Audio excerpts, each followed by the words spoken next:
Twetwogerera ssaawa zino Palamenti eri live era eri in session nga bwe nakutegeezezzaako gwe ali ku mukutu ogwa Point Media UG nti tugenda kuba tusobola okutuusaako updates mu nsonga zonna nga bwe zirabika okuba nga ziri mu kutambulira ddala. Ensonga ziri bbiri. Gwe ali mu kundaba era ali mu kuwuliriza njagala kutegeeza nti eya Updf Amendment Bill newankubadde eno yeesinze okukwata bannayuganda omubabiro, wabula waliwo n'ebirala ebigenda okuba nga bigenda mu maaso, era wano ku mukutu njagala kutegeeza nti tugenda kuba tubikutuusaako bulungi nnyo. Kyolina okukola obukozi kwe kutuula okkalire ensonga tubeere nga tusobola okuzitegeera. Kakati ab'oludda oluvuganya gavumenti batandise dda okuteekawo embeera. Leader of Opposition Right Honorable Joel Ssenyonyi ensonga yatandise dda okuba nga ate ayongera okugitunulamu era okugikuba mu ttooki ng'ategeeza nti tekigenda kubeera kya bwenkanya okusinziira ku butya ensonga gye zatandise dda okuba nga zitambuzibwamu. Gwe ali mu kumpuliriza era ali mu kundaba wano ku mukutu, embeera bwetyo neerabika okuba nga ate kaakati bweri mu kutambula.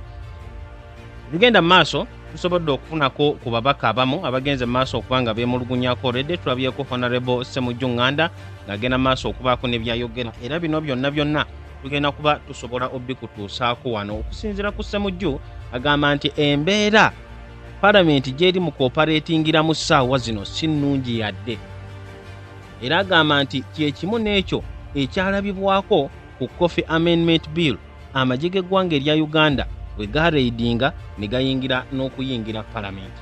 Abamu ne bakwatibwa, abalala ne bakubibwa ne bafuna ebisago. Ojja kujjukira nti nno omubaka Shamim Malende ow'ekibiina ekya National Unity Platform gye buvuddeko twategeerako nti yaddukira mu ggwanga erya Kenya okusobola okulaba ng'ate embeera ye ey'ebyobulamu asobola okugitereeza oluvannyuma lw'okukubibwa era okukwatibwa bubi ennyo abakulu aba SFC abagenda maaso okuba nga ate bayingira Palamenti era ne bagireidinga mu kiseera ekyo.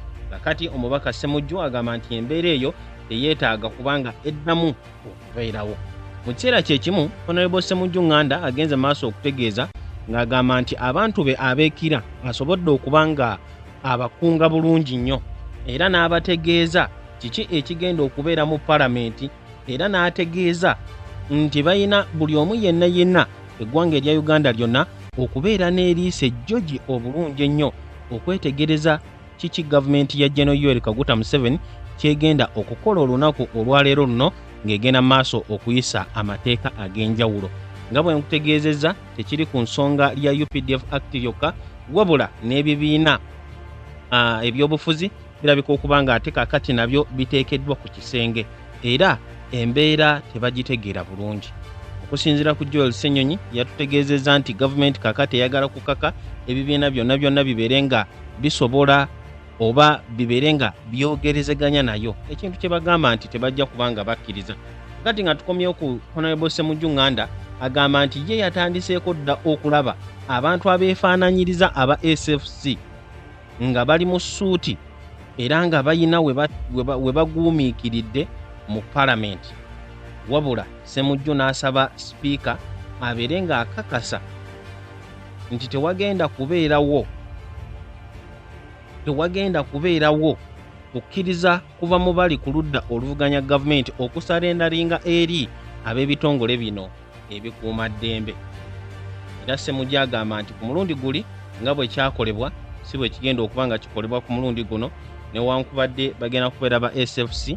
Ssemujju agenda mu maaso okutegeeza nti embeera ku mulundi guno ate si bwe batyo bajja okuba nga bagikwasaganya. Jjukira nti nno ekisinga okwemulugunyisa ababali ku ludda oluvuganya gavumenti, era okusinziira ku ebyo bye tulabyeko omukulu Joel Ssenyonyi ng'agenda mu maaso okwogerako, agenze mu maaso okutegeeza nti si kya bwenkanya okubanga etteeka lino eno liri mu kuyisibwa mu sipiidi eyayiriyiri. Abantu bannayuganda ne babeera nga tebaweereddwa mukisa yadde okubanga babaako ne kye bateekamu mu nsonga zino. Etteeka kaakati eriri mu kwogerwako lye lya Political Party Organization Amendment Bill. Lino mwe nkutegeereza abali ku ludda oluvuganya gavumenti bali mu kwemulugunya bategeeza nti oludda olwa gavumenti baagala kukaka bukasi buli kimu kyonna kati kibeere nga abo ab'oludda oluvuganya gavumenti ate be bagenda mu maaso okuba nga balugwamu, kyokka nga tebateekawo goodwill. Okusinziira ku Ssenyonyi olunaku olw'ejjo bye yavuddeyo okwogera yategeezezza nti gavumenti bw'eba nga ddala yagala okukwatagana n'abo oludda oluvuganya gavumenti yandibadde waakiri eteekawo embeera egenda mu maaso okulaga nti bajja kuba bakwatagana bulungi so si okubasayiningisa amateeka ate oluvannyuma nga ab'oludda oluvuganya gavumenti bagezezzaako okukola mobilization okukunga obuwagizi mu bifo eby'enjawulo mu ggwanga erya Uganda ate bano ne bagenda mu maaso okulemesebwa ekintu omukulu oyo kyategeeza nti si kya bwenkanya era si kirungi yadde n'akamu n'akeddagala. Tugenda kuba tubafunira ebifaananyi okuva butereevu wali eri mu palamenti y'eggwanga erya Uganda tusobole okuba nga tutegeera bulungi nnyo kiki ekiri mu kugenda mu maaso era embeera tubeere nga tusobola okugitegeera bulungi nnyo okusinziira kwabo abali ku ludda oluvuganya gavumenti kye bagezaako okukola era embeera gye bagezaako okuteekawo mu kaweefube yenna yenna okulaba nga ate bongera okuwakanya ebyo bye balowooza nti si bituufu era bagenda kuba babirwanisa ekyenkanidde awo. Tuli mu kufunira vidiyo oba akatambi ak'ebiki ebigenda mu maaso mu palamenti. Nyakusaba gwe wenna ali ku live eno obeere mugumiikiriza ensonga tubeere nga tusobola okuzitegeera bulungi nnyo n'okumanya kiki ekituufu ekiri mu kugenda mu maaso ludda olwo. Kasooke tufune omubaka Honorable Odur ng'agenda mu maaso okubaako n'ebyaweereza ku ffo ya palamenti. Tugenda kuba tukomawo okwongera okunnyonnyola butereevu kiki ekiri mu kugenda mu maaso.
Institution that is found in paragraph 2 on page 5. Let iPod not just be an initiative but an institution. This is in the concluding paragraph on page 6. End of quotation. It is clear from the written submissions of the movers of the bill and their one-man ally, Mr. Serwambala, that the bill imposes a charge on the consolidated fund. Parliament is stopped from proceeding on any bill or a motion for that bill that imposes a statutory charge on the consolidated fund. This is in Article 93 of the Constitution and Rule 130, Sub-Rule 1 and 2 of the Rules of Procedure. This is the finding of the minority.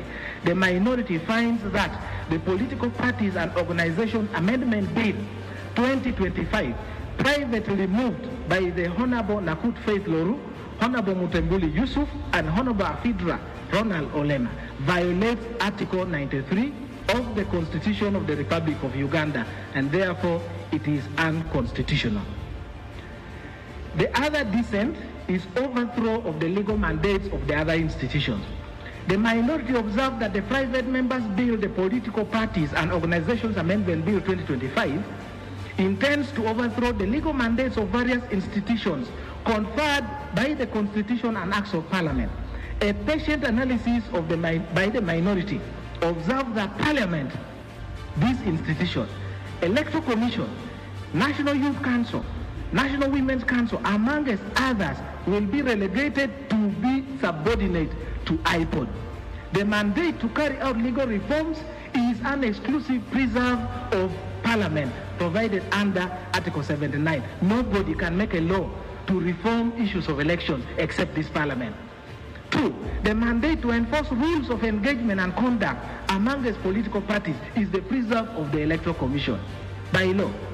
The mandate to institutionalize women and youth in political spaces is a preserve of the women and national youth councils. The recent policy of the NRM government as told to us here in this parliament by the Minister of Public Service, is that MPAs are being rationalized for efficiency and effectiveness by eliminating duplication and wastefulness. This is my finding. The minority finds that the bill interferes with both the constitutional and statutory mandates of Parliament, Cabinet, Electoral Commission, National Youth Council, National Women's Council, and potentially amends by infection several acts of Parliament, which will likely plunge government into conflicts and confusion. It is further found that provisions of the bill appear to contradict the government policy of rationalization, specifically on halting the creations of new bodies, organs, councils, secretariats, etc. The third dissent is on lack of public participation and consultation with political parties. The minority observed that the movers of the political parties and organizations amendment bill 2025 did not consult the political parties represented in Parliament and those outside. In fact, the motion seeking leave of Parliament to move a private member's bill was sought and granted to the movers of the bill on the 13th May 2025 around 5 p.m. The order paper listing the bill for the first reading, which was the next day, 14th May 2025, was released on the 14th, just as we are here, on the 13th May 2025, before the bill was even published and gazetted. The bill was published then on the 14th May 2025 and introduced to the House on the same day. The Honorable Chairperson of the Committee of Legal and Parliamentary Affairs scheduled, and indeed the committee held the meetings with the movers on the 15th day of 2025, and today we are here to present the report with only the movers of the bill submitting. It is therefore suspicious that the regulator of the political parties, which is the Electoral Commission, the supervising ministry, Justice and Constitutional Affairs, the political parties represented in Parliament were never consulted by the movers nor the committee. No other stakeholder, including members of Parliament, who had sought, albeit in futility, to move private members' bills on reforms touching political parties and elections, were accorded an opportunity to submit before the committee. The House may recall the vehement submission by the esteemed. Alright, butereevu oli ku mukutu ogwa Point Media UG kakati. Tufunyewo updates ezisobodde okuba nga zitegeerekako ssaawa zino zennyini.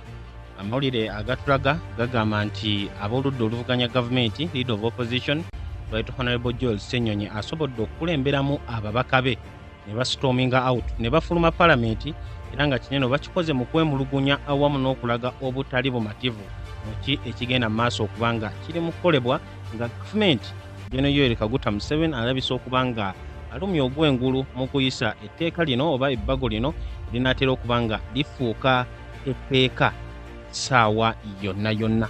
Okusinziira ku bubaka bwe tufuna tulaga nti Leader of Opposition awamu n'abo ab'oludda oluvuganya gavumenti bagenze mu maaso okuba nga bafuluma. Ssenyonyi bw'ayimiridde ku floor ya Parliament agenze mu maaso okubaako n'obubaka bw'asoose okuyisaamu, era ng'ategeeza nti ye awamu ne banne ekiwayi eky'oludda oluvuganya gavumenti tebategeera butya akakiiko bwe kasobola okuprosesinga bill mu ssaawa emu yokka oba n'obudde obwo nga tebwaweze, ne babeera nga bagenda mu maaso okulaga nti tebaagala kumanya biki biva mu bantu.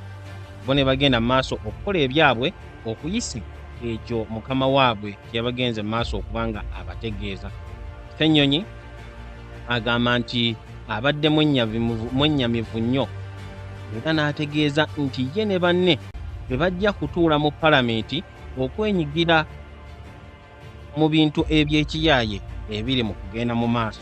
Era yagambe, I am calling this a sham process because it is pretentious. When you bring a bill here, you should give it time for people to have their input. Ekisinze okutabula Joel Ssenyonyi ekyokubanga bannayuganda n'ababaka bonnyini aba Palamenti tebaaweereddwa budde kutunula mu bbiiru eno mu bbago lino okwetegereza kiki ekiri mu kugenda mu maaso. Era n'ategeeza nti n'olw'ensonga eyo bo ng'ababaka ku ludda oluvuganya gavumenti ensonga bagenda kuba tebazeenyigiramu.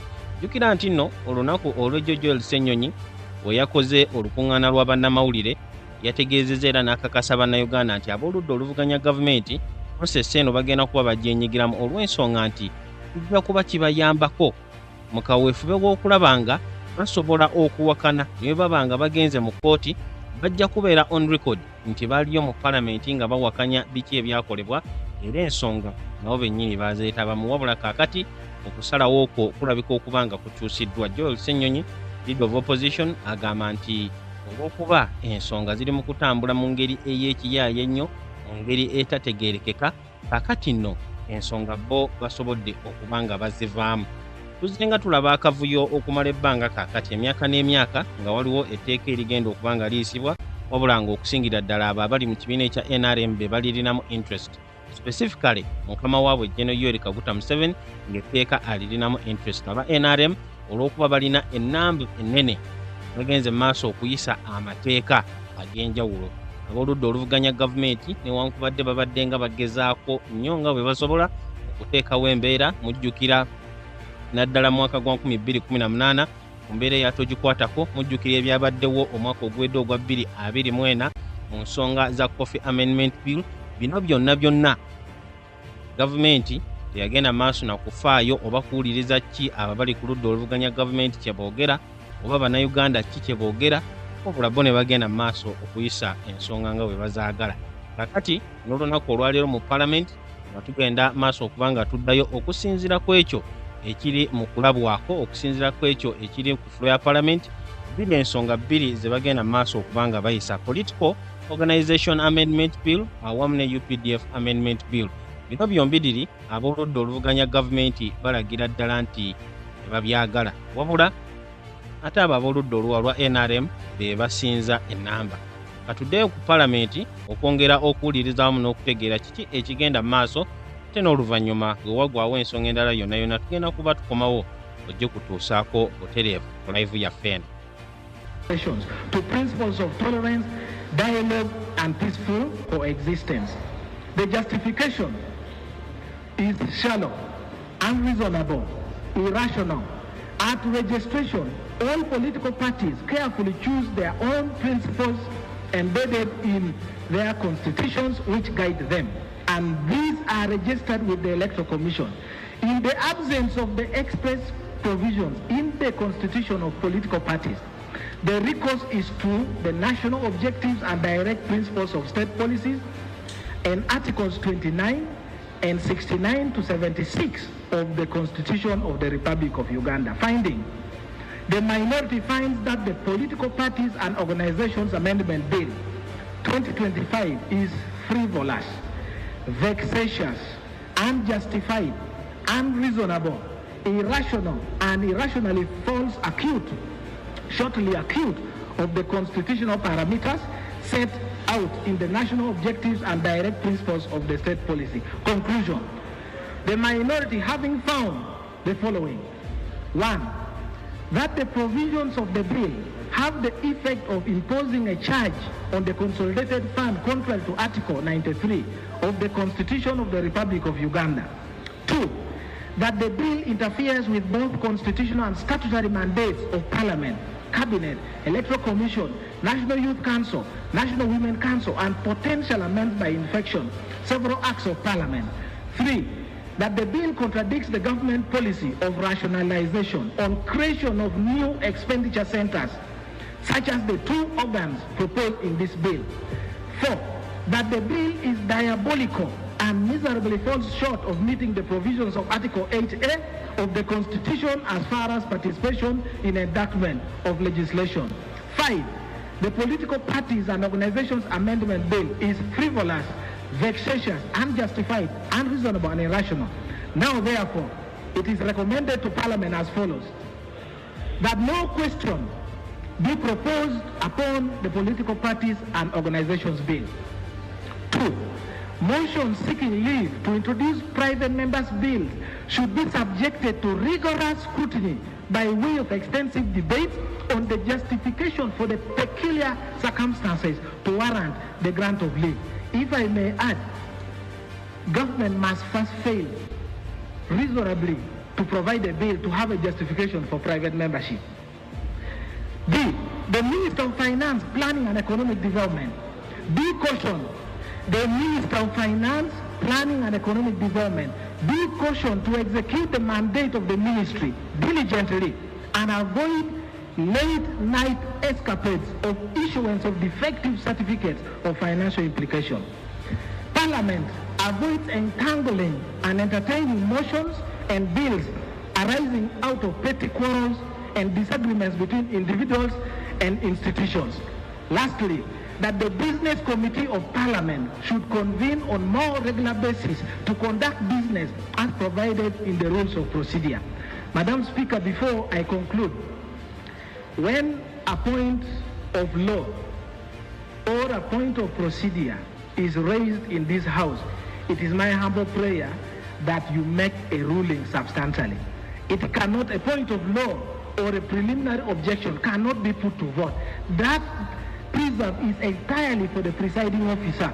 The ruling must be on the record. You cannot say because the points of law are raised. This is provided in our rules. And I request that where I have raised a point of law touching the Constitution, touching our rules, before you give a formal ruling, it is now hereby reported by this person who signed the minority report. Thank you very much. Thank you, Honorable Doe. The other minority? In the absence of the minority report, Attorney General will need a response to the issues that are raised, since the government is the one that gave a certificate. Thank you, Right Honorable Speaker. Right Honorable Speaker and honorable colleagues, I have had the opportunity to read the certificate that was issued by the Ministry of Finance. The plain reading of the same is saying that while there are expenses expected to be used, the money is already in the budget. So what I understood from that there was no imposition. Government had already provided money. This bill is simply reorganizing. It's just simply reorganizing what already exists. So there's a National Consultative Forum for which money has been provided to run the affairs of the National Consultative Forum, and the bill seeks to reorganize the National Consultative Forum. Does it have an effect on the money that we have always allocated? No, Right Honorable. That's our understanding. That doesn't have any other charge. Now, on the issue of rationalization, I again, Right Honorable Speaker and honorable colleagues, the National Consultative Forum consists of all the members of all the political parties registered in Uganda. The iPod that is sought to be introduced, from my understanding, is only relating to a subset of those. All the political parties which are represented in the House are members of the National Consultative Forum. So they are saying we shall have a meeting of the 43 or whatever number you have, but we shall also have another meeting. So I don't think there is anything to do with rationalization here. So I don't know the other issue about the ruling of, I think, Right Honorable Speaker, we may run into a problem if we take the interpretation given by Honorable Odur. We are always discussing matters of law in the House. The principal purpose for which we are here is legislation. And at all points we are discussing matters of law. So if the Speaker, every time we speak here on a point of law, must pass a rule, then I think that's a wrong interpretation. I have not seen that provision in the rule. Right Honorable Speaker, lastly, this is a minority report. There's been a majority report, a minority report, so the members should now be allowed to debate those reports and then make a decision on how to proceed. I beg you, sir. And these reports are basically to form a debate on the next step. So we'll now open the debate on yes. Madam Speaker,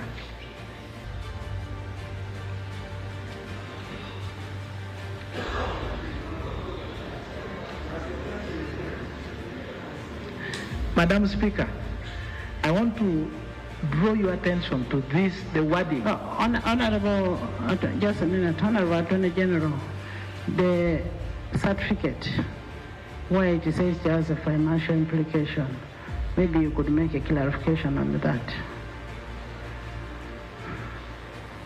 All right, Honorable, the certificate says it has this bill has a financial implication which has been provided for in the budget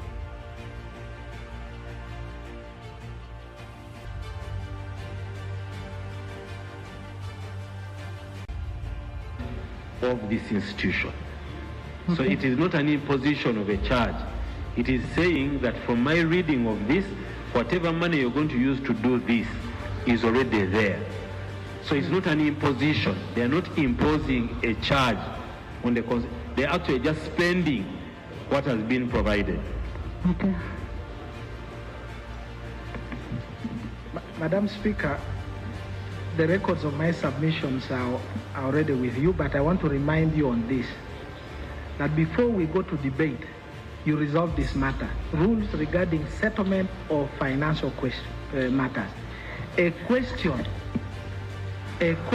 shall not be proposed upon a bill, motion, an amendment bill, or amendment to a motion which has not been introduced or moved by a minister. If in the opinion of the Speaker, the object of the bill, motion, an amendment bill, or amendment to the motion is to make provision for the following: A, the imposition of taxation or alteration of taxation, otherwise by reduction, not applicable to this. B, the imposition of a charge upon consolidated fund or other public fund of Uganda, or the alteration of any such otherwise by reduction. And C, the payment issue, etc. The point I'm making is that your opinion as the Speaker let me finish. Your opinion as the Speaker is first required. If the Speaker rules the presiding officer, because these records may form part of other proceedings, so you cannot, as the Speaker, just wish it away. If in your opinion, what is your opinion on this point? This certificate, Honorable, this certificate was given by government. And the certificate that was given by government, I have asked government to respond to the issue whether it imposes a tax or it has an effect on Article 93. And government says it does not have an effect on Article 93. And if government says it does not have, and that is the legal advisor of government, and says it has no effect, then it doesn't. Is the legal advisor, yes, finance? Right, Honorable Speaker, through my minister, I wish to state that the certificate of financial implications which we issued does not create additional financing requirements by government. We have been providing for a budget for political parties.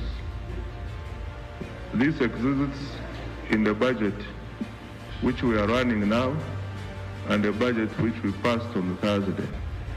What this law is requiring is conditioning access of this money to certain rules and standards. Otherwise, the money which we have been providing will remain the same. And this is why we said this certificate will not impose new financing requirements. It will be financed within the already provided for budget. So it has no existing imposition of levy on 93. Madam and honorable members, you will bear with me. If you listen carefully to the submission of the minister, he does not deny a charge on the consolidated fund. All he's saying is that there will not be an additional. The wording of the Constitution and the rules does not include the word additional. It just says a charge. Honorable Doe, we have been providing for money for political parties in this house. And in provision of that money goes to political parties in the house. And that money goes to political parties. What the law is now saying, we have parties in the House that do not subscribe to iPod.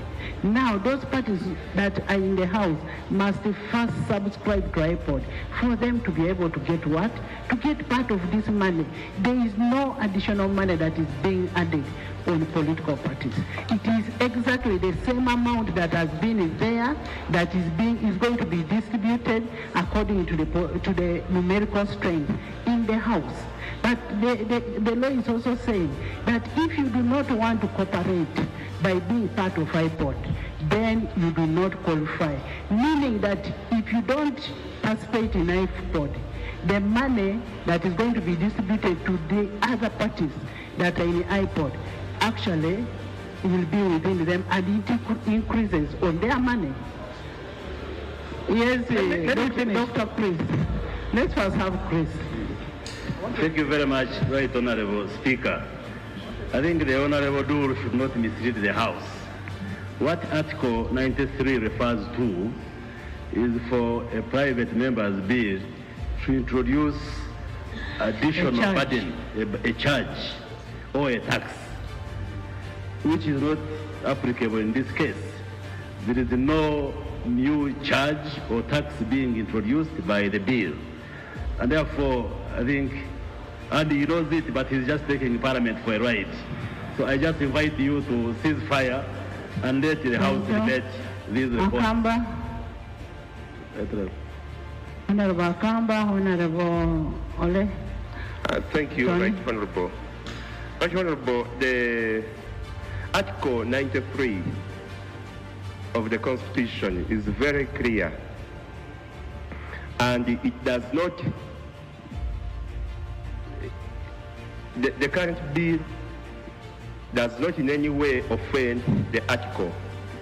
Because, Right Honorable Speaker, I read the article verbatim. It says,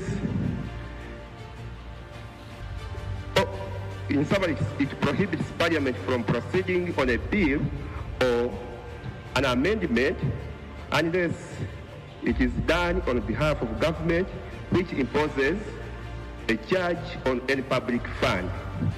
Right Honorable Speaker, the Political Parties Act, which is already in existence, created a charge on the public fund, and that's not in doubt. All what the bill is saying is how should this money be spent.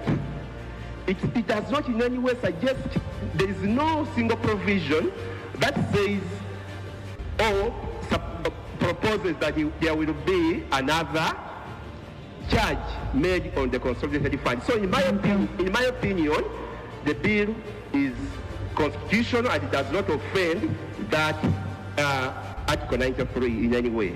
Thank you. Let us do wind up and... Thank you, Madam Speaker. This is my last, and then it can be debated. I am submitting that without prejudice to the issues debated by the Right Honourable Speaker, I request that as per the rules, you give your ruling so that the House can vote. I have given my ruling that it does not have an effect on the consolidated fund, Article 93, as already stated by the legal advice of government and stated by the Minister of Finance. Honourable members, physically we have 148 members, and then virtually we have 49 members. That takes us to 197. Yes. Honorable Hati.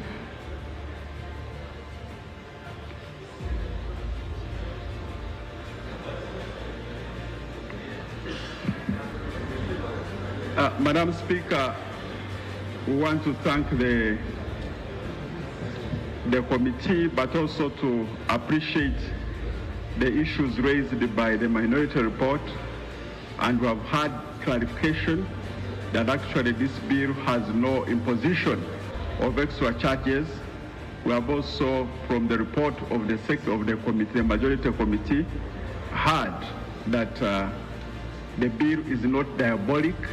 It's actually intended to organize the current situation of political parties. And having listened to both sides, Madam Speaker, I wanted to move that this House can move to another stage so that we proceed with the bill. I beg to move. Seconded. Seconded by Baviko Eda Kasi Lukori, by the whole House with the exception of Odur. I put a question that the Political Parties and Organizations Amendment Bill 2025 be read a second time. Those in favor say the contrary nay. The ayes have it. The Political Parties and Organizations Amendment Bill 2025, Bills Committee stage.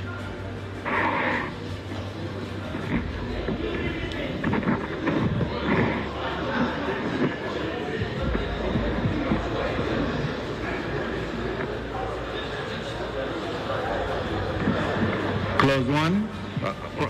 Procedure. Chair. Procedure, Honorable Speaker. Yes.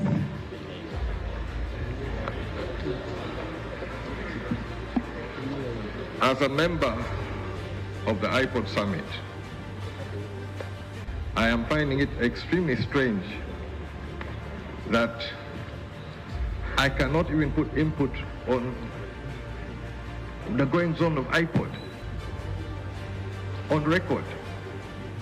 You see, Madam Speaker, every parliament we have debated a memorandum, and there's a current memorandum which is standing for iPod. And the chair of iPod for the last 4 years has been NRM. And if there's any breach, it is NRM who have failed to call a summit or even a council meeting. So it is important that we deal with this actual issue, because what are we correcting? What is the sickness? What is the disease we're correcting? At the moment, the summit has not sat since NRM has been in the chair for 4 years. Yet it's supposed to be 6 months. The provisions which are being brought now are being brought in bad faith, because in the last parliament, under the chairmanship of Honorable Boss of Boss, iPod brought it, and I personally presented them to the same committee. Because the increased funding which came in a supplementary of 2020 had iPod in it. And how was that money to be shared? At that time, political parties were sharing 10 billion per annum. Under the iPod arrangement, it was increased to 35, with 5 billion going as the 15%, another 5 billion for covering the other 15%, and then 70%, the 25 billion, was on numerical strength. At that time, the president acknowledged that NRM acted in bad faith by not allowing that amendment to pass. They acted in bad faith. The words of the president, unchristian. And now we are going through a process to undermine everything. There's no dialogue here. If we talk about dialogue as a political party, as a leader of a political party, as the political party which first held the first summit, from 2009, the first summit was held in December 2018, under my chairmanship. And the principles which we're debating is what we agreed in that. It's under the Democratic Party that they put flesh on those principles. And honestly, Madam Speaker, are we proceeding well when we cannot discuss this issue? I have not been consulted as a leader of the summit. As a political party, we have not been consulted. How is it that we're debating this issue? And that is why I say it is diabolical. It is not done in the interest of the political players. I speak for UPC. My brother Asuman is not part of this. And I'm thankful that Mao is not here to embarrass himself. This is wrong. And we shall all be judged. Thank you. Let us be honest. Honorable members, as I thought the member raised her issue. You still have a gap as members of iPod to go and ensure that you discuss this issue and maybe ask the president not to accept. Clause 1. Clause 1. Clause 1. Madam Chair, the committee proposes an amendment to clause 1 of the bill in the following terms. Clause 1 of the bill is amended by substituting for the proposed subsection 2 the following. So the new subsection 2 is, notwithstanding subsection 1 of the government, notwithstanding subsection 1, the government shall only provide funds for or other resources to a political party or organization referred to in subsection 1 if the political party or organization is a member of the inter-party organization for dialogue and participates in activities of the inter-party organization for dialogue. Justification for clarity: to require political party and organization to not only be a member of the inter-party organization for dialogue, but also participates in the activities of the inter-party organization for dialogue.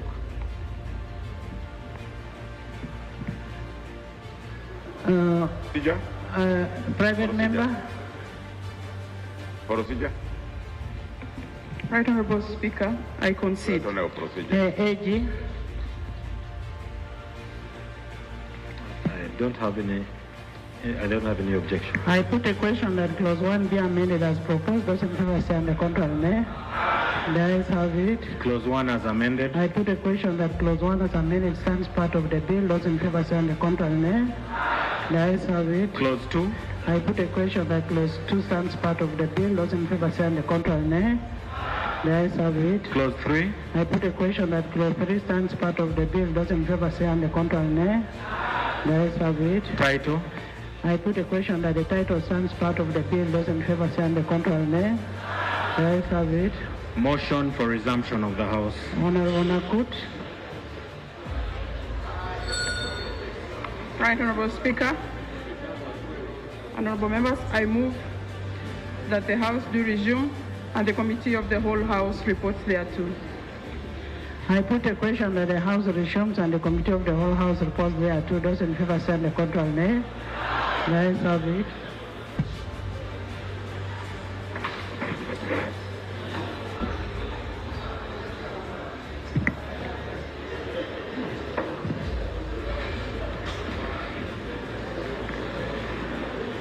Report of the Committee of the whole House. Honorable Nakut. Right Honorable Speaker, the Committee of the whole House has considered the bill entitled the Political Parties and Organizations Amendment Bill 2025 and passed it with amendment to clause number 1.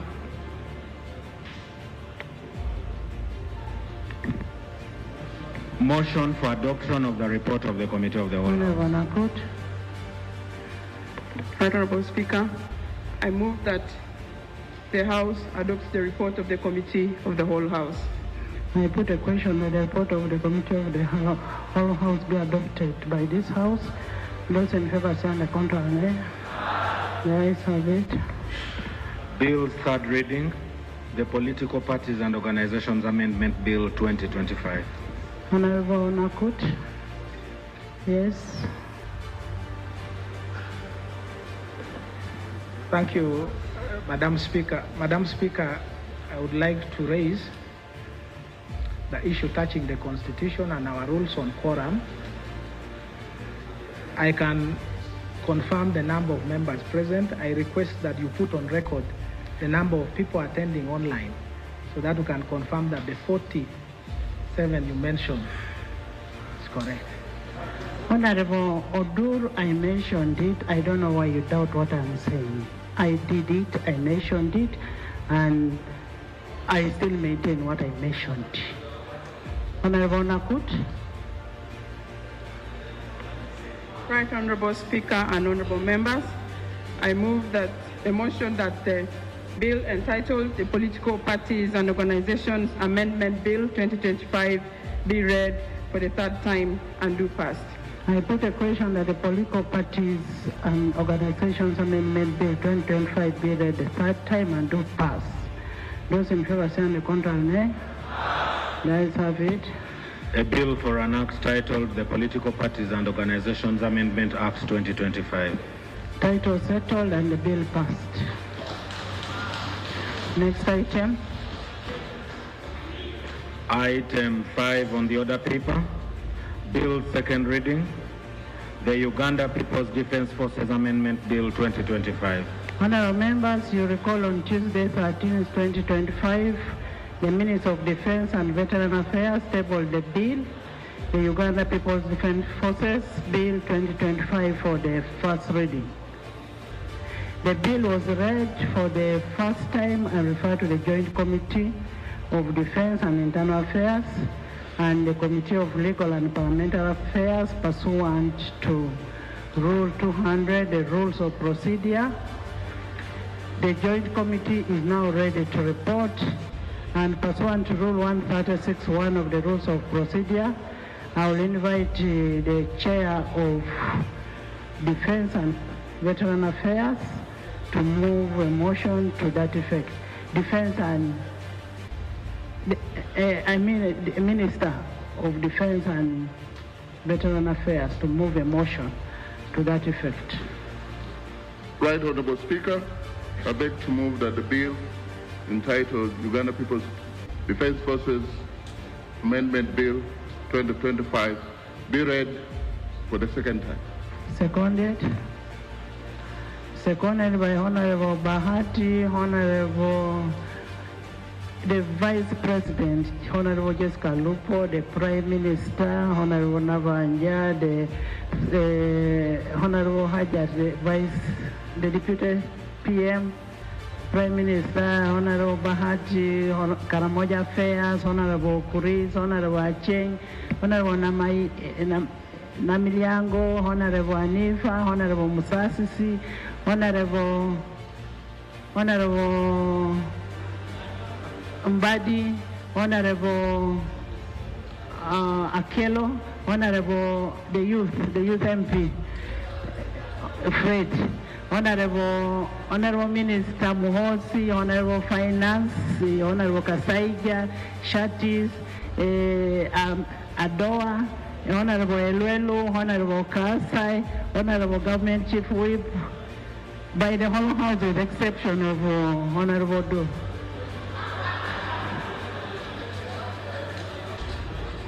It has to be on record. Yes. Would you speak to your motion?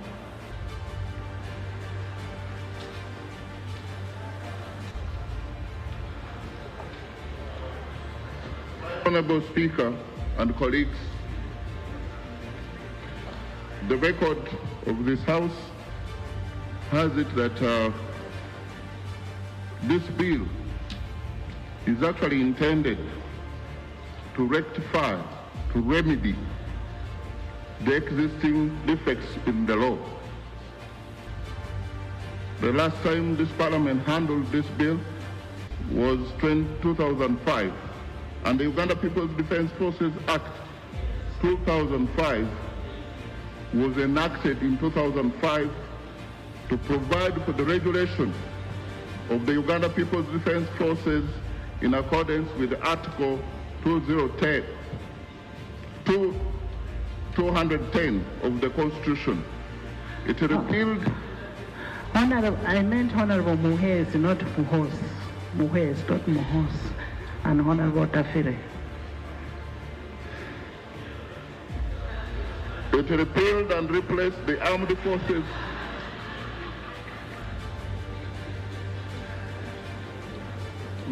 Forces Pensions Act, Cap 295, and the Uganda People's Defense Forces Act, Cap 307.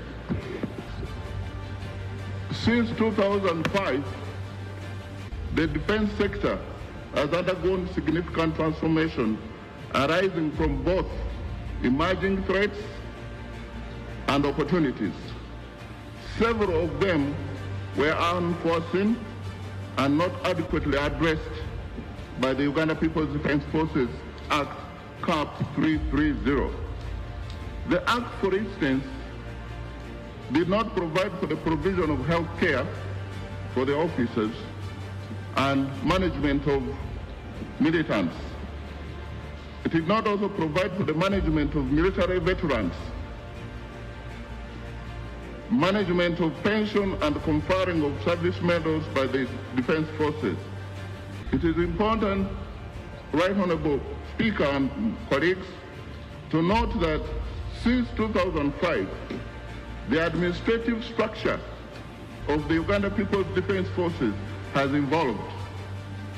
This in turn has led to the Special Forces Command and the Reserve Forces being elevated from divisions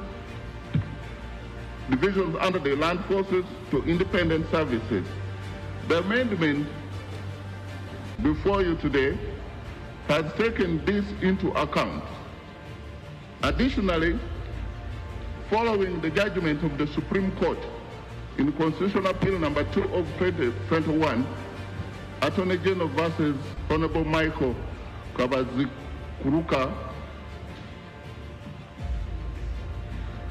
that name there is need to align the provisions of the Act with the Supreme Court decision.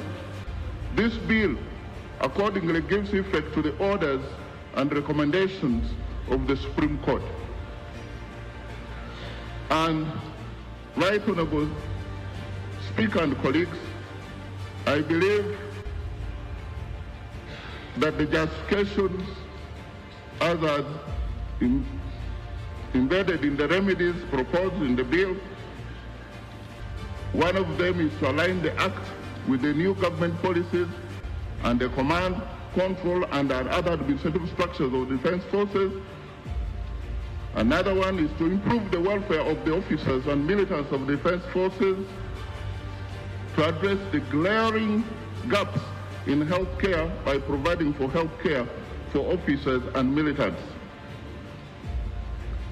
3, to harmonize the management of military veterans. 4, to provide for the decentralization of pension authority from the Ministry of Public Service to the Ministry of Defense and Veteran Affairs. 5, to enhance disability compensation to enable fair payment of compensation to officers and militants of the defense forces for injuries sustained while on duty and address the resulting challenges faced by officers and militants living with post-traumatic stress disorder.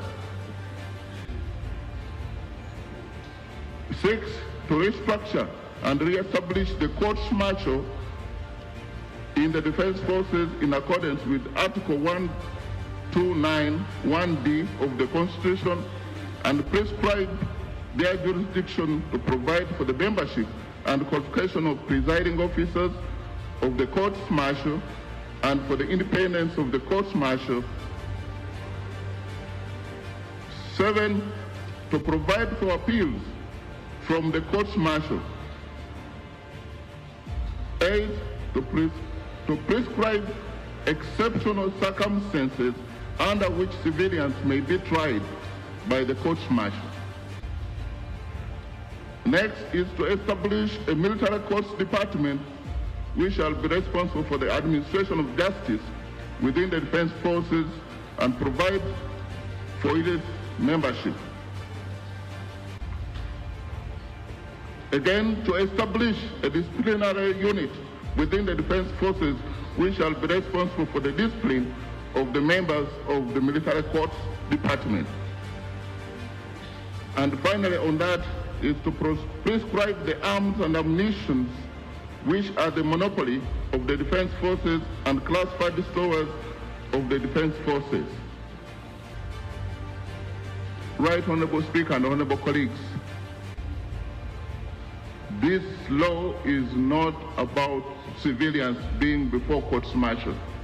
This law is about civilians who voluntarily acquire arms, equipments of violence. This law is also about the civilians who voluntarily masquerade as militants. This law is about those who would commit offense with the military or with the help of any military officer to be tried as proposed. Right Honorable Speaker, I want to dispel the fear that this law is targeting 45 million Ugandans. That's a lie. This law is targeting those people who have preoccupation in their minds to commit offense against Ugandans. This law is to protect Ugandans, the vulnerable Ugandans, against violent people who have firearms or who behave like military personnel. I beg to submit. Thank you, Honorable Minister. I now invite the Chair to give us his report.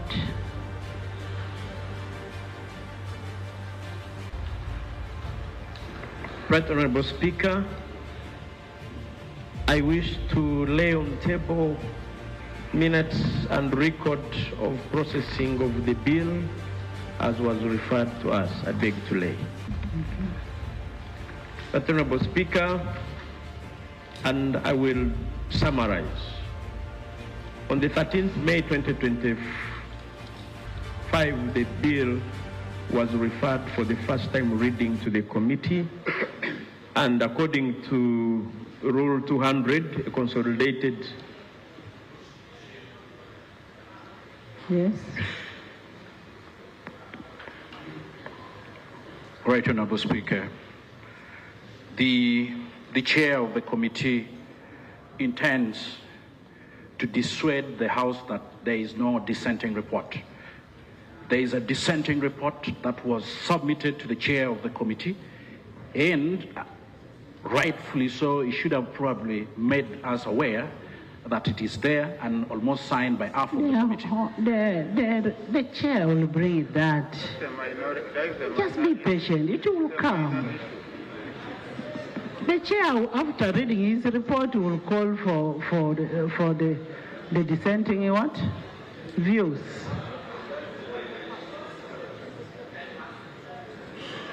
Right Honorable Speaker, just a few seconds ago, I have been handed over the minority report.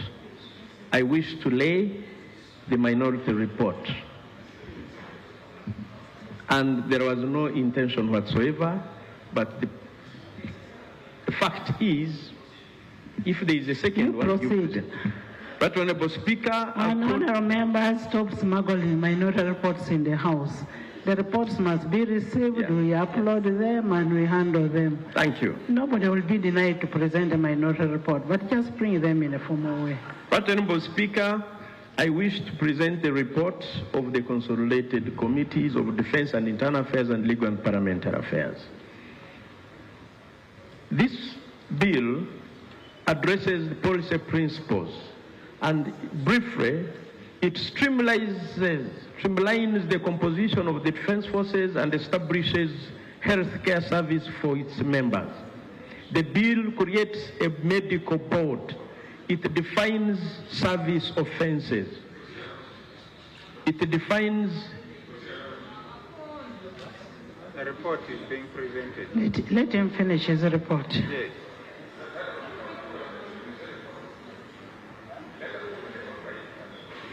Hansard, capture all the reports. Capture all the reports. Yes, Honorable Wilson, go ahead. Thank you, Right Honourable Speaker. Are you Wilson? What is it? Right Honourable Speaker, the procedural point I'm raising, I sit in the Committee of Defense and Internal Affairs. Right Honourable Speaker, you gave the committee the task to look at the bill and come up with the report. And when we were writing the report on Monday, before we reached half of our report, the chairman told honorable members that they are going to Entebbe to attend the caucus, and they will come back. We shall continue with the report. Right Honourable Speaker, the chairman did not come back, and we did not continue with writing our report. Is it procedural right, Honourable Speaker? I don't know where the report came from. let the chairman clarify to members, because we did not complete writing our report on that day. Right, House Speaker, we need to be very serious. And it's so bad to keep on smuggling what is not agreeable by honorable members. Where did you get this report from? Yet the committee did not complete. Right, Honorable Speaker, let us put the record right. In fact, we did not complete working on this report. And we did not process it. Honorable, where did you get your dissenting views for you to write a minority report? Because the minority report is, sit. The minority report is signed by you. Where did you get the dissenting views? Chair, continue. Thank you, Right Honorable Speaker. Right Honorable Speaker, the bill streamlines composition of defense forces. It establishes the health care service of members. It creates a medical board. It defines service offenses, military courts, and reserve force, while restructuring the courts martial per Article 129, 1D of the Constitution. The proposed qualifications of the chairperson of the courts martial to ensure independence and allow for appeals. This bill specifies circumstances under which civilians may be subject to military law and outlines the offenses tried under courts martial. Additionally, Right Honorable Speaker, this bill establishes a military courts department, a disciplinary unit for enforcing discipline within the military court system. It prescribes defense forces exclusive arms and ammunition.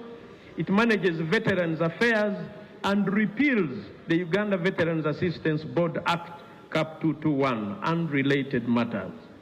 This bill, Right Honorable Speaker and Honorable colleagues, addresses the defects in the existing law. The UPDF Act, the Uganda People's Defense Forces Amendment Bill 2025 amends the UPDF Act Cap 330. This act, enacted in 2005, regulates the Uganda People's Defense Forces as provided under Article 2010 of the Constitution, replacing the Armed Forces Pensions Act Cap 295 and Uganda People's Defenses Act Cap 307. Notably, the defense sector has undergone significant transformation since 2005, driven by emerging threats and opportunities, many of which the Act does not adequately address. The Act did not include health care for the officers and militants, management of military veterans, pensions management, or service medals conferred by defense forces. Since 2005, the UPDF administrative structure has changed significantly, with Special Forces Command and Reserve Force elevated to independent services. The Uganda People's Defense Forces Amendment Bill 2025 reflects this evolution. Additionally, Right Honorable Speaker, the bill seeks to align the Act with the Supreme Court decision in the Constitutional Appeal number 2 of 2021, which is Attorney General versus Honorable Michael Kabaziguruka. What are the objects of this bill? It seeks to amend the UPDF Act Cap 330 to streamline the composition of the organs and structures of the defense forces. It establishes the health care service for members of the defense forces. It establishes a medical board. It provides for the definition of service offenses, the court martial, military court, and reserve force.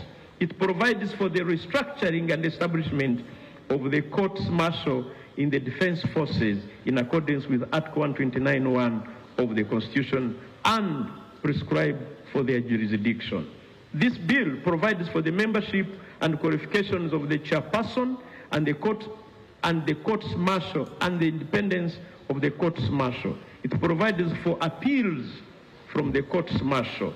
It provides for the exceptional circumstances under which civilians may be subject to military law and prescribe the offenses for which civilians may be tried by the courts martial. But, Honorable Speaker, this bill provides for the establishment of the military courts department within the defense forces. It also further provides for the establishment of a disciplinary unit within the defense forces, which shall be responsible for the discipline of the members of the military courts department. Also prescribe the arms and ammunition which are a monopoly of the defense forces and classified stores of the defense forces. It also provides for the management of the Veterans Affairs. It also repeals the Uganda Veterans Assistance Board, CAP 221, and for related matters. Right Honorable Speaker, for the record, we consulted as is demanded by the processing of the bill. We met and held discussions, constructive ones, with stakeholders like the Ministry of Defense and Veterans Affairs. We also met the Attorney General. We held discussion with Office of the Director of Public Prosecutions. While processing this bill, Right Honorable Speaker and Honorable colleagues, we also entertained private legal practitioners. In this case, Counsel Jude Byamukama. We also entertained and granted audience to Kampala Reduction in Force veterans of the UPDF, who gave us enriching perspectives and testimonies. We did document review. We looked at the Succession Act. We looked at the Constitution of the Republic of Uganda. We looked at the Defense UPDF Act, CAP 330. We looked at the Pension Act, CAP 89. We looked at the Uganda Veterans Assistance Board, Uganda Veterans Assistance Board Act, CAP 221. We looked at the Human Rights Enforcement Act, CAP 12. The following are the salient observations on the bill. 6.1. Military justice and legal framework of the courts martial. The committee recognizes that one of the objectives of the bill is to implement the Supreme Court's declarations in Attorney General versus Honorable Michael Kabaziguruka, Constitutional Appeal number 2 of 2021, delivered on 30th January 2025. The committee has reviewed the bill's proposals on military justice and courts martial framework. The findings reveal concerns about compliance with constitutional principles, judicial independence, and administration of military justice. 6.1.1, the trial of civilians under military law. Clause 29 and Clause 30 of the bill address individuals under military law and the court-martialing of civilians. Clause 29 revises Section 119 of the Principal Act to clarify who falls under military law. The amended Section 117 stipulates that all defense forces members are governed by military law. Meanwhile, Clause 30 introduces a new Section 117A detailing additional individuals who may be governed by military law. This section specifies persons not part of the defense forces that may be subject to military law under exceptional circumstances. From the above, the provisions indicate two categories of individuals under military law: a member of defense forces and a civilian involved in activities outlined in Section 117A. The committee notes that amendments in clauses 29 and 30 of the bill seek to bring the Principal Act into accordance with court's ruling in the Constitutional Appeal number 2 of 2021. This, Attorney General versus Michael Kabaziguruka, which included several observations, recommendations, and other regarding individuals governed by military law. Following consultations with various stakeholders on the bill, the committee encountered diverse opinions on the Supreme Court's orders, effects, and recommendations regarding civilians under military law. Some witnesses objected to trying civilians in military courts, arguing that Supreme Court's interpretation prohibits such actions. In contrast, other committee members and stakeholders, including the learned Attorney General and the Minister of Defense, contend that the Supreme Court did not fully ban civilian trials in military courts, suggesting instead that such trials could occur under exceptional circumstances. The committee has examined this matter and concludes that the trial of civilians by military courts should occur only in exceptional circumstances, ensuring that a fair trial is guaranteed. The committee acknowledges that military laws apply to officers and personnel within the defense forces, but they also address elements of national security. As a result, civilians can engage in actions that usually impact national security, which are typically reserved for those under military law. The reasoning for establishing offenses in the UPDF Act that hold civilian criminally liable is to safeguard national security. The committee reviewed the exceptional circumstances outlined in the bill and determined that certain aspects require revision to align with the legality principle. Specifically, the committee identifies that paragraph D, which allows the trial of civilians in military courts for aiding and abetting individuals subject to military law in committing serious crimes such as murder, aggravated robbery, intent to murder, kidnapping, treason, misprision of treason, or cattle rustling need adjustment since it fails to specify the elements of these offenses. This omission compromises the legality principle defined in Article 28(12) of the Constitution. Furthermore, the committee observes that while civilians are penalized for aiding and abetting these crimes, primary offenders face no penalties. The committee supports the proposal for trying civilians in exceptional circumstances, provided that amendments to the UPDF Act ensure a fair trial. This requires changes to the military court structure to ensure that those presiding over these trials have legal training and appointed through a transparent process, a function independently of their superiors' influence. The committee, therefore, recommends that clauses 29 and 30 form part of the bill, albeit with amendments as proposed. 6.12, restructuring of courts martial in alignment with the Constitution, particularly Article 129(1)(d). Right Honourable Speaker and Honourable colleagues, the proposed restructuring of the military courts as outlined in the bill aims to align the unit court-martial, division court-martial, and the general court-martial with the Constitution under Article 129(1)(d) of the Constitution. It introduces provisions on the qualifications, appointments, tenure, and jurisdiction for the service offenses.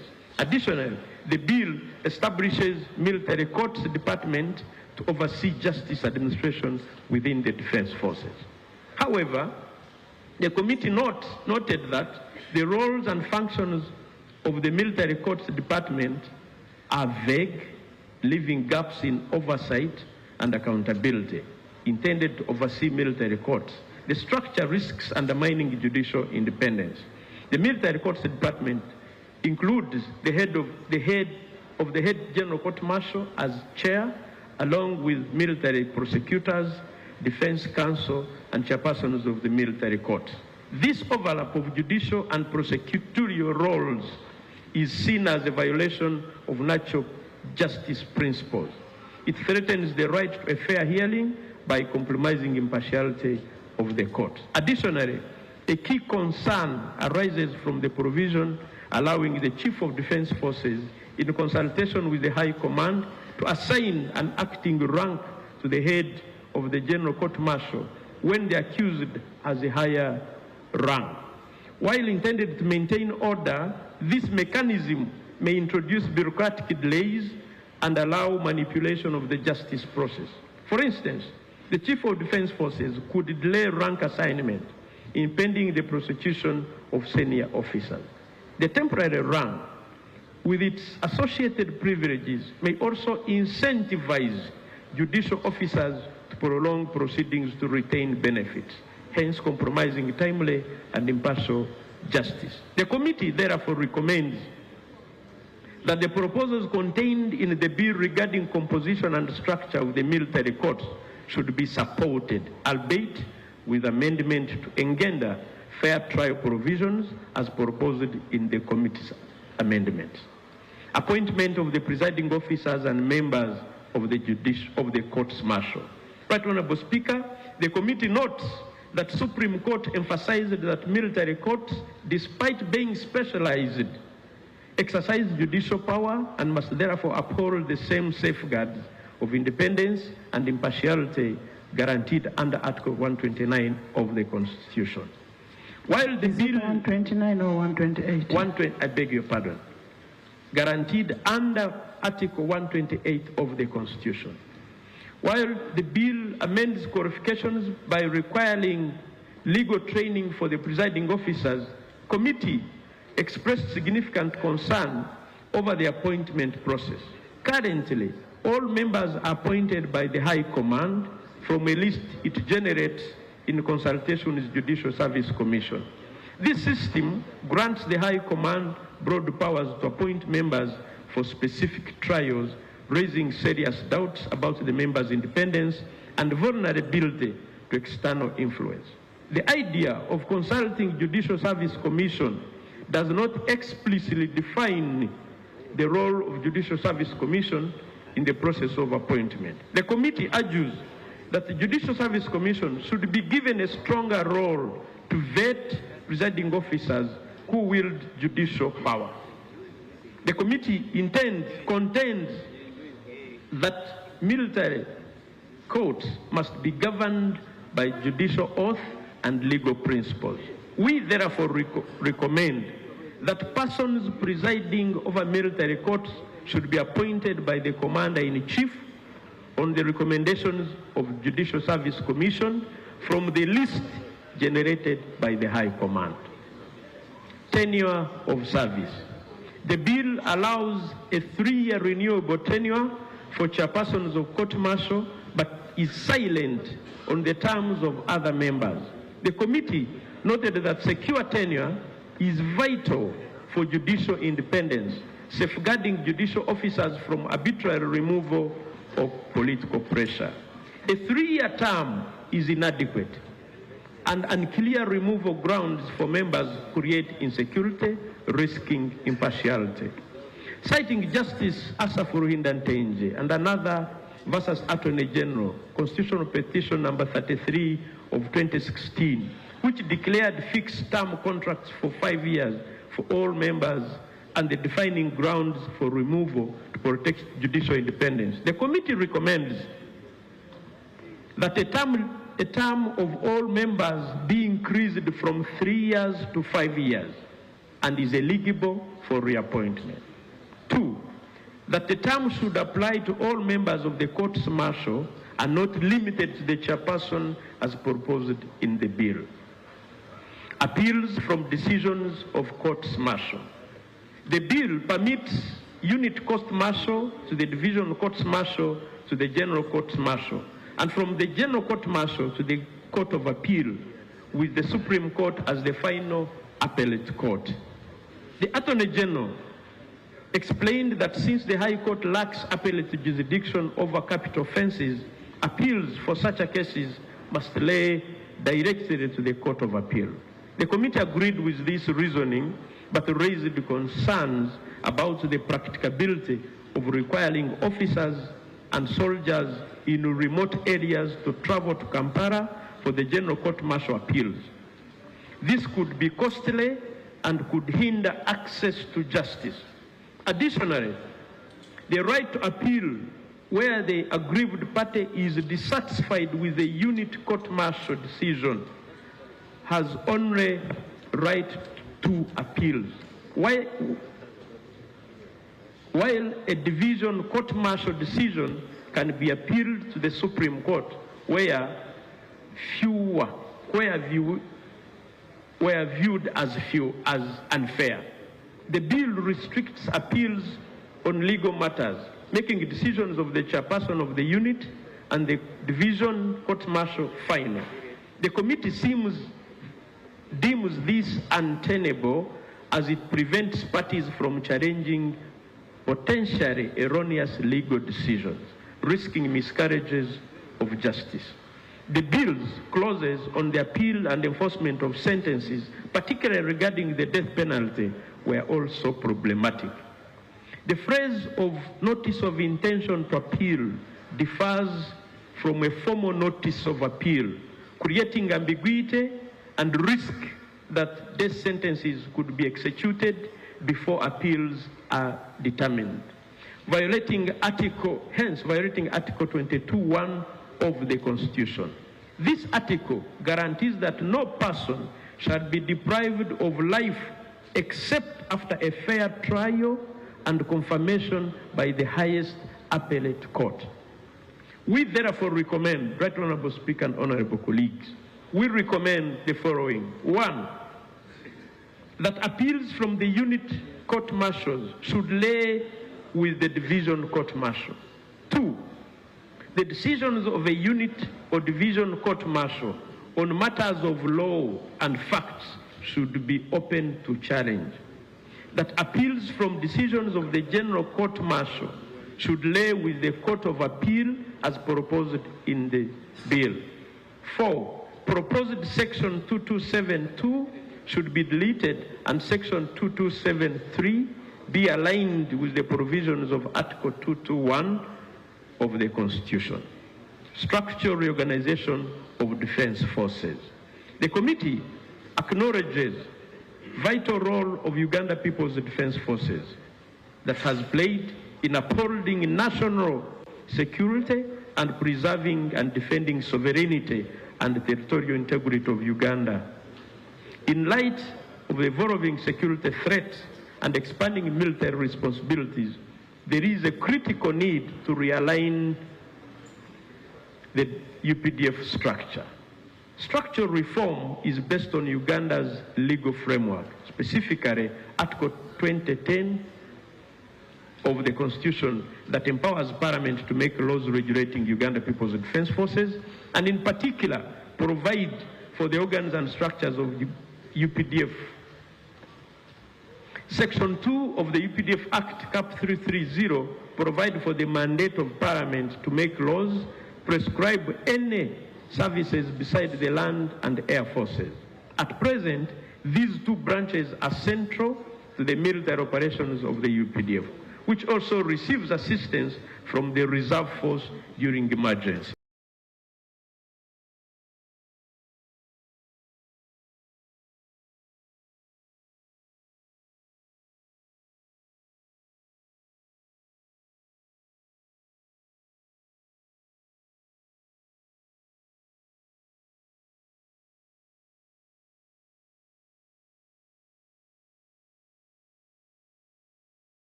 address.